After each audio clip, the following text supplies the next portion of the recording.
নমস্কার, শুভ সকাল। আজ 4 অক্টোবর শনিবার। পঞ্জিকা অনুসারে আজ আশ্বিন শুক্লা দ্বাদশী তিথি। মকর, কুম্ভ ও মীন রাশির জাতকদের ভাগ্যে আজ কি আছে জেনে নিন। মকর রাশি, আজ ব্যবসায় অংশীদারের সঙ্গে মতবিরোধ বাড়বে।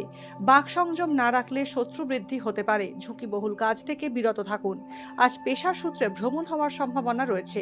বাবার স্বাস্থ্য নিয়ে উদ্বেগ বাড়তে পারে। কুম্ভ রাশি, ক্রনিক রোগের পুনরাবৃত্তি হওয়ার সম্ভাবনা রয়েছে। অকারণে মানসিক চিন্তা বাড়তে পারে। সঠিক পরিকল্পনার অভাবে খরচ বাড়বে।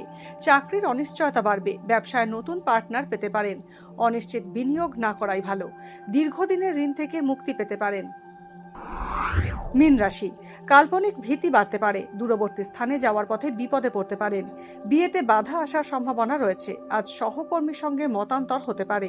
অযথা সুনামহানি হওয়ার সম্ভাবনা রয়েছে। হাড় ও চোখের সমস্যায় কষ্ট পেতে পারেন।